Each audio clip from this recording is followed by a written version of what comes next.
नमस्कार दोस्तों, MS class में आप लोग का स्वागत है और तहे दिल से स्वागत। आई होप है कि आप लोग अच्छे होंगे और सही सलामत होंगे। आज हम लोग पढ़ेंगे मेरे भाई, ये जो है टीपीए एक्ट है, जो कि ट्रांसफ़र ऑफ प्रॉपर्टी एक्ट कानून है। इससे हम लोग पढ़ेंगे मोस्ट इम्पॉर्टेंट टॉपिक, जिसे हम लोग कहते हैं दान, जिसे हम लोग इंग्लिश में कहते हैं गिफ्ट, जो कि 100 धारा नंबर इसका जो है 122 से लेकर के 129 तक इसका प्रावधान दिया गया है। इसको अच्छे तरीके से, बढ़िया तरीके से पढ़ेंगे और लास्ट तक बने रहेगा, तभी आपको ये वीडियो समझ में आएगा, या लेक्चर समझ में आएगा, या टॉपिक समझ में आएगा। नहीं, अगर आप बीच में छोड़ के जा रहे हैं तो आपके साथ ही दिक्कत होगी, ठीक। और वीडियो अच्छा लगेगा लाइक करिएगा, अधिक से लोगों के बीच में शेयर करिएगा, क्योंकि उनकी भी हेल्प हो पाए। और मेरे व्हाट्सएप ग्रुप से ज्वाइन होइएगा, और चैनल पर नए हो तो सब्सक्राइब जरूर करिएगा। तो चलिए अब स्टार्ट करते हैं, लास्ट तक बने रहिएगा। देखिए, इसका प्रावधान जान लीजिए। पहले नंबर जो संपत्ति जो है अंतरण अधिनियम 1882, ट्रांसफर ऑफ प्रॉपर्टी एक्ट 1882 के अध्याय 7 में धारा नंबर 122 से लेकर के 100 जो है 29 तक में दान के बारे में विस्तृत जो है विवरण दिया गया। परिभाषा इसका देखिए किस में दिया गया, तो 122 में दान गिफ्ट को परिभाषित करती है, जिसके अनुसार दान किसी वर्तमान, चल या अचल संपत्ति का वह अंतरण है मेरे भाई, हो सकता है। मतलब जो चल और अचल संपत्ति उसकी दान हो सकती है, जो एक व्यक्ति द्वारा दूसरे व्यक्ति को स्वेच्छा और प्रतिफल के बिना किया गया, तथा दूसरा व्यक्ति उस संपत्ति को जो है प्रतिग्रहित कर ले। मतलब ये होता है दान का मतलब कि कोई भी जो है संपत्ति, कोई भी चीज़ जो है किसी व्यक्ति को स्वेच्छा से, अपने मन से दिया जाता है, और उससे जो है उसके बदले में जो है कोई प्रॉफिट, मतलब कोई जो है पैसा जो है नहीं लिया जाता है, तो उसे ही जो हम लोग जो है दान कहते हैं। यही इसका मतलब हुआ। संपत्ति देने वाला दाता, जिसे हम लोग डोनर, तथा जो प्रतिगृहित करने वाला अदाता डोनी कहलाता है। मतलब ये कि जो संपत्ति देता है इसे हम लोग जो है डोनर कहते हैं, दाता कहते हैं, देने वाला दाता, और पाने वाला जो ग्रहिता मतलब प्रतिग्रहिता, मतलब वो जो है पा रहा है, जिसे हम लोग कहते हैं डोनी इंग्लिश में, ठीक, अदाता। अब आपको पता चल प्रतिफल से मतलब ये कि किसी एक जो है वस्तु के बदले में दूसरी वस्तु को लेना होता है। मतलब ये होता है प्रतिफल का, कि आप कोई चीज़ किसी को दे रहे हैं, उसके बदले में आप उससे प्रतिफल, उससे कोई पैसा ले रहे हैं या कोई सामान ही ले रहे हैं, तो इसे प्रतिफल कहते हैं। मैंने कहा कॉन्ट्रैक्ट एक्ट में बहुत बार इस पे जो है कंसिडरेशन, जिसे हम लोग कहते हैं, बहुत पढ़ाया। अगर आप लोग पढ़े होंगे तो जान रहे होंगे। दान में 2 पक्षों का होना आवश्यक होता है, सही बात है। अगर दान किसी को दे रहे 2 पक्ष जरूरी है। अगर एक पक्ष अकेले अपने खुद को कैसे दान ले लेगा, दे देगा, नहीं, एक जो है अपोजिशन पार्टी जरूर होनी चाहिए। दाता, जिसे हम लोग कहते हैं, दान देने वाले व्यक्ति को दाता, दानकर्ता दोनों नामों से जाना जाता है। और अदाता, दान देने वाले व्यक्ति को अदाता कहा जाता है, कि दान की जो कि दान की स्वीकृति करता है, या दान की संपत्ति अदाता की ओर से किसी अन्य व्यक्ति द्वारा स्वीकार किया जाता है। मतलब ये है, ये भी दान माना जाएगा कि हम अगर कोई चीज़ देने जा रहे हैं किसी को, अपने स्वेच्छा से, पता चले कि जो है वो व्यक्ति, वहाँ दूसरा व्यक्ति जो लेगा वो उस समय नहीं है, लेकिन उसका कोई रिलेशन, कोई दोस्त, कोई हित, कोई नात, कोई बात, कोई भी रह रहा है, अगर उससे भी हम दे रहे हैं जो उससे रिलेशन में है, तभी वो दान माना जाएगा, और उससे कोई कंसिडरेशन हम लोग नहीं ले रहे हैं। ध्यान रखने योग्य बातें जान लीजिए। दान में मिल रही चल या अचल संपत्ति की स्वीकृति दानकर्ता के जीवन काल के दौरान या उस समय अवधि के भीतर की जाने की आवश्यक है, जब तक दानकर्ता दान देने के लिए सक्षम है। मतलब ये है कि दान का मतलब ये होता है कि जब तक वो व्यक्ति जो भी कोई भी संपत्ति दान कर रहा है, जब तक वो जीवित है। ऐसा नहीं मरने के बाद कोई दान होता है, नहीं मेरे भाई। वो दान देने लायक जो है पूरी तरह स्वच्छ है, और दान दे सकता है, तभी माना जाएगा उसी व्यक्ति द्वारा।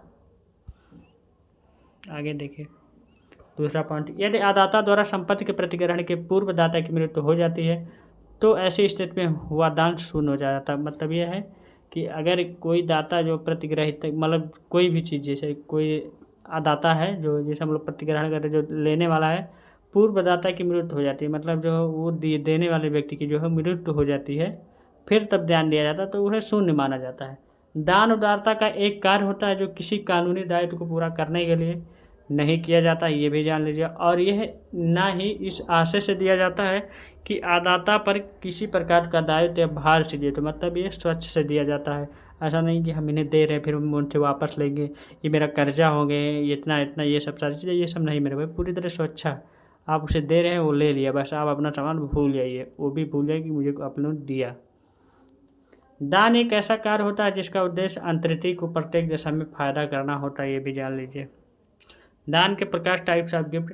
दान 3 प्रकार के होते हैं। जीवित दाता द्वारा जीवित दाता को दान, मृत्यु शस्त्र या मृत्यु की आशंका में किया गया दान, वसीयत द्वारा दान। ये 3 पॉइंट है, बहुत इंपॉर्टेंट है, इसे जरूर पढ़िएगा। मृत्यु शस्या पर दिए गए दान, वसीयत दान के मामलों में संपत्ति अंतरण अधिनियम लागू नहीं होता, ये भी जान लीजिए। दान के आवश्यक तत्व हैं। दाता, जैसे हम लोग कहते हैं, दाता से आशय उस व्यक्ति वस्तु से है जो कि दान देने में जो है सक्षम है और अपनी चल या अचल संपत्ति का अंतरण अच्छी अपनी स्वेच्छा से करता है, और उस व्यक्ति को दाता या दानकर्ता कहा जाता है। ठीक, जो स्वेच्छा से अपनी जो है संपत्ति का जो है, चाहे अचल संपत्ति चाहे जो है चल संपत्ति हो, किसी को दान करता है, उसे ही जो है दाता कहते हैं। अदाता से आशय उस निश्चित व्यक्ति से है जिसको दान दिया जाना चाहिए, और जिसको दान दिया गया है वह व्यक्ति जो कि अदाता की ओर से दान स्वीकार करता है या जिसके द्वारा दान की स्वीकार किया जाना है, वह व्यक्ति अदाता कहा जाता है। सिंपल सा मतलब, एकदम इसमें कुछ समझाने की बात है, मैं पहले ही बता दिया हूँ। प्रतिफल का अभाव क्या होता है? देखिए, एक वैध दान या आवश्यक तथ्य यह भी है कि दान में प्रतिफल का अभाव होना जरूरी है। प्रतिफल का अभाव होने से मतलब यह है कि जब भी किसी चल या अचल संपत्ति का दान किया जाए तो वह दान प्रतिफल के बिना हो, दान के बदले किसी अन्य वस्तु की जो है मांग ना की जाए, ये भी जान लीजिए। दान अगर आप दे रहे हैं तो ऐसा नहीं कि आप उससे कोई और ले रहे हैं, चलो हम अपना खेत दे रहे हैं, उससे जो है उसका घर ले रहे हैं, ये नहीं हो सकता। उससे पैसा ले लेते, कुछ नहीं, मेरे जरूरी नहीं कि प्रतिफल ही दें, उससे कोई भी चीज़ आप ले नहीं सकते। स्वेच्छा जान लीजिए, इसमें 14 पॉइंट है। दान के लिए एक ये आवश्यक है कि स्वेच्छा से दिया गया हो, ना कि किसी के दबाव में आकर। यदि कोई व्यक्ति अपनी चल या अचल जो है स्थावर संपत्ति का दान की किसी जोर दबाव में आकर करता है तो वह दान शून्य माने। किसी से जोर दबाव मतलब कोई जो है उन्हें वो करता है, जैसे आप लेने वाले हैं, आप जो उस व्यक्ति को जो देने वाला उसे जो पूरी तरह से, जैसे मूवी में होता है कि उसे ज़बरदस्ती करते हैं कि आप दीजिए नहीं तो मैं आपकी ज़मीन हड़प लूँगा, ये वो सब, तो ये दान शून्य माना जाता है, इसे दान नहीं कहते हैं। दान हमेशा स्वेच्छा से दिया जाना चाहिए, उसके मन से दिया जाना चाहिए। विषय वस्तु जान लीजिए, 5वां पॉइंट। दान के लिए जो है विषय वस्तु का होना बहुत आवश्यक है। विषय वस्तु ऐसी चल या अचल स्थावर संपत्ति हो सकती है जो कि निश्चित हो, और ऐसी संपत्ति का अस्तित्व में होना आवश्यक है। दान में दी जाने वाली संपत्ति का वर्तमान में अस्तित्व होना जरूरी होता है, भावी संपत्ति का दान शून्य होता है, ये भी जान लीजिए। अंतरण जानिए, जो है 6 नंबर है। दान में अंतरण एक महत्वपूर्ण तत्व होता है। दान करता जब भी अपने कोई चल या अचल स्थावर संपत्ति का दान करता है तो दान की जाने वाली संपत्ति दान लेने वाले व्यक्ति के नाम संपूर्ण अधिकारों को अंतरित करता है। मतलब नाम और उसके अधिकार, ये सब चीज़ क्या हो सकते क्या नहीं, सारी चीज़ इसमें बताया गया। स्वीकृति जानिए, जो स्वीकार करता है। दानकर्ता द्वारा दान में दी गई संपत्ति की स्वीकृति दान लेने वाले व्यक्ति द्वारा की जाने की आवश्यक है। यदि दानकर्ता ऐसा दान किसी बालक को करता है जो कि दान लेने में जो है असक्षम है, तो ऐसे दान की स्वीकृति उस बालक के संरक्षक के द्वारा किया जाना चाहिए। दान की स्वीकृति दान के जीवन काल के उस समय तक कर लेनी चाहिए जब तक कि दानकर्ता दान करने के लिए सक्षम है, मेरे भाई। जब तक वो मृत्यु ना हो जाए, उस जब तक सक्षम है तभी जो है दान माना जाएगा, यही बताया रहा है। दान की प्रमुख विशेषता देखिए। संपत्ति अंतरण अधिनियम के अंतर्गत दान की अवधारणा चल या अचल दोनों संपत्तियों के विषय में लागू होती है। अधिनियम के जो है दूसरा पॉइंट है, अधिनियम के दान संबंधी सिद्धांत मुस्लिम विधि के अंतर्गत होने वाले दान समव्यवहारों में उस स्थिति में नहीं लागू होंगे जब अधिनियम की व्यवस्था एवं मुस्लिम विधि की व्यवस्था में कोई स्पष्ट विषमता हो, तब जो है यहाँ मुस्लिम उसमें नहीं लागू होंगे। तीसरा पॉइंट, दान समानतः अखंडनीय ही माना गया है, लेकिन कुछ विशेष परिस्थितियों में इसके जो खंडन की अवधि 3 वर्ष निश्चित की गई है। भी जाने कुछ जो है भाई आपको पता होगा, कुछ ना कुछ तो जो है उसमें दिक्कतें तो रहती हैं। जैसे कोई चीज़ हो, अगर आप परफेक्ट पूरी तरह नहीं है, कुछ ना कुछ आपके अंदर कमी है, ऐसे ही भी हर एक जगह एक्सेप्शन अपवाद होता ही है। दान करने वाले दाता की योग्यता क्या होती है जानिए। दाता बालिग हो, वह स्वस्थ मस्तिष्क वाला हो, वह किसी प्रकार की अक्षमता का शिकार ना हो। दाता को दान देने वाला व्यक्ति स्वामित्व का स्वामी होना चाहिए, मतलब उसका अधिकार होना चाहिए। ऐसा नहीं कि किसी दूसरे की संपत्ति किसी को दे रहा है, मेरे भाई।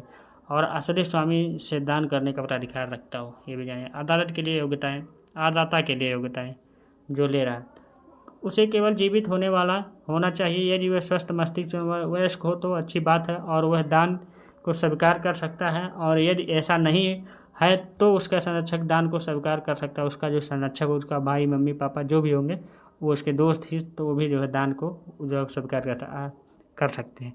अदाता विधिक व्यक्ति भी हो सकता है, ये भी जानिए। विधिक व्यक्ति मतलब जो है कोई कानून का रखवाला भी हो सकता है, जैसे अदालत भी हो सकती है। अदाता निश्चित होना चाहिए, अर्थात दान सामान्य जनता के पक्ष में नहीं किया जा सकता है, ये भी जानिए। दान में पंजीकरण का महत्व क्या होता है? अचल संपत्ति का दान बिना रजिस्ट्री के अवैध माना जाएगा, जबकि चल संपत्ति का दान बिना रजिस्ट्री के कब्जे के परिणाम द्वारा संभव है। पंजीकरण दाता या अदाता या दोनों के मृत्यु के बाद संभव है। पंजीकरण दाता की इच्छा के विपरीत भी कराया जा सकता है। दूसरा पॉइंट है, पंजीकरण अधिनियम की धारा 34 जो है 35, 36, 37, 34, 35, 37 नहीं 34, 35, 38, 49 की धारा की औपचारिकताओं की पूर्ति ही दान संव्यवहार की आवश्यकता शर्त है मेरे भाई, आवश्यक शर्त है। तीसरा पॉइंट है, संपत्ति अंतरण अधिनियम में पंजीकरण से संबंधित व्यवस्था आदेशात्मक है। और अगला पॉइंट है, बिना हस्ताक्षर के दान वैध नहीं होगा, उसके हस्ताक्षर को कम से कम 2 व्यक्तियों के द्वारा अनुप्रमाणित होना चाहिए। मतलब ये है बिना गवाह के दान को जो है नहीं वो माना जा सकता कि ये दान हुआ है, पता चले अब किस दान किए कि नहीं दान किए, 2 व्यक्ति की जरूरी है गवाही वहाँ। मौखिक दान जानिए कि मौखिक दान भी हो सकता है, जरूरी नहीं कि लिख करके ही दान हो। संपत्ति अंतरण अधिनियम जो है 1882 में अचल संपत्ति के मौखिक दान का कोई उल्लेख नहीं है। मौखिक दान केवल चल संपत्ति का हो सकता है, अचल संपत्ति का मौखिक दान नहीं हो सकता। मुस्लिम विधि में चल एवं अचल दोनों संपत्तियों का मौखिक दान हो सकता है। मुस्लिम विधि में कब्जा अनिवार्य है, ये भी जानिए। मुस्लिम विधि में दोनों लोगों का हो सकता है। हिंदू लॉ में जो है अचल संपत्ति का जो है दान नहीं हो सकता। अंतरण कैसे किया जा सकता है? धारा 123 के अनुसार अचल संपत्ति का दान पंजीकृत विलेख द्वारा ही संभव, चाहे संपत्ति की जो है मालियत कुछ भी हो। दान विलेख पर दाता का या उसके किसी मान्य प्रतिनिधि का हस्ताक्षर होना चाहिए, ये भी जानिए।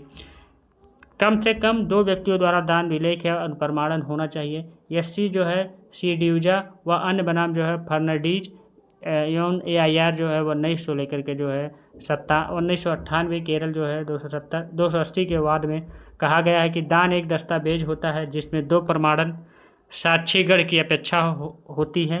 जहां ऐसा कोई सबूत नहीं होता है वहां विवादित दान विलेख हो जाता है और साक्षीगण द्वारा जो है अभिप्रमाणित था वह दान अवैध होता है, ये भी जानिए। अगर जो 2 व्यक्ति नहीं हैं, साक्षी नहीं है, वहाँ एविडेंस नहीं है, तो ये दान जो है जान रहे बाद में जो विवादित हो जाता है, मतलब झगड़ा बवाल होने लगता है, भाई आप नहीं दिए, हम नहीं लिए, ये सब सारी चीज़ें। इसीलिए जो है वहाँ 2 व्यक्ति होना जरूरी है, वो भी सिग्नेचर करेंगे, वो भी साइन करेंगे। वर्तमान और भावी संपत्ति का दान धारा 124 के अनुसार जिस दान में वर्तमान या भावी संपत्ति दोनों समाविष्ट हो वह भावी संपत्ति के विषय में शून्य है। धारा 124 में वर्तमान जो है तथा भविष्य में प्राप्त होने वाली संपत्तियों का जो है मिश्रित दान के असंत वैध माना गया है। दान केवल भविष्य में स्थित पाने वाले संपत्तियों के लिए अवैध होगा, ये भी जानिए। जो भविष्य मतलब कि हम दान कर दिए इन फ्यूचर आपका ये हो जाएगा, ऐसा दान नहीं माना जाएगा, नहीं तो अवैध माना जाएगा वो। ऐसे कई व्यक्तियों द्वारा दान जिसमें एक प्रतिग्रहित नहीं करता। धारा 125 के अनुसार ऐसे 2 या 2 से आदाताओं को किसी वस्तु या दान जिनमें से एक उसे जो है प्रतिग्रहित नहीं करता है उस हित के संबंध में शून्य है। जैसे यदि वह प्रतिग्रहित करता हो तो वह लेता मेरे भाई। कब दान को निलंबित या निरस्त किया जा सकता है? धारा 126 उन परिस्थितियों का विवरण देती है जिनमें दान का जो है निलंबन या रद्द हो जाता है। दान का विखंडन निम्नलिखित ढंग से संभव है, करार द्वारा, ये भी करार होना चाहिए। जबकि स्पष्ट करार हो, ये करार दान के जो है समय ही होना चाहिए। जो है करार द्वारा दोनों पक्षकार यदि चाहे तो दाता को अधिकार दिया जा सकता है, मतलब चाहे तो दिया जा सकता है, चाहे तो नहीं दिया सकता है, कि किसी ऐसी घटना जिस पर कि जो है दाता का कोई जो है नियंत्रण ना हो, ये भी जानिए। कोई घटना हो रहा है जिस पे दाता का कोई नियंत्रण ना हो, कि उनका कोई अधिकार ना हो, कि घटित होने पर दान शून्य होगा, ये भी जानिए। ऐसी घटना पर आधारित विखंडन का अधिकार वैध होगा, विधि द्वारा होना चाहिए, ये भी दूसरा पॉइंट है। जहाँ दान अनुचित दबाव में कपट या मिथ्या का व्यपदेशन जो है या भूल की स्थिति में किया गया हो तो वह दान खंडित किया जा सकेगा, ये भी इम्पोर्टेंट है मेरे। दुर्भर दान जानिए। धारा 127 में दुर्भर दान का विवरण दिया गया है। इसके अनुसार यदि किसी दाता ने किसी अदाता को कोई ऐसा संपत्ति दान में दी हो जिस पर कोई आभार भी हो तथा इससे लाभ भी हो तो आप लोग जानिए भारयुक्त ऐसी जो है उपलब्ध जो है दुर्भर दान कही जाती है, जिस पर कोई जो है क्या है आभार हो, जिस पर कोई लाभ हो, इसे दुर्भर दान कहते हैं। दुर्भर दान में समान दान के सभी तत्व की उपस्थिति आवश्यक है तथा जिसका नियंत्रण समान दान में लागू होने वाले सिद्धांत द्वारा ही होता है। ये है पॉइंट है मेरे भाई। देखिए सर्वस्व दाता क्या होता है। धारा 128 में सर्वदाता के बारे में विवरण दिया गया है। इस धारा के प्रावधानों के अनुसार संपूर्ण संपत्ति स्वीकार करने वाला अदाता दाता के सभी ऋणों और भारों के दायित्वधीन हो जाता है। यदि सर्वस्व अदाता जो है दान गृहीता अवयस्क है तो वह किसी भी प्रकार से जो है दायित्वधीन नहीं होगा जब तक कि वह वयस्कता मतलब जब तक जो है वयस्क ना हो जाए, मतलब वयस्क ना प्राप्त कर ले, संपत्ति को ग्रहण नहीं कर लेता।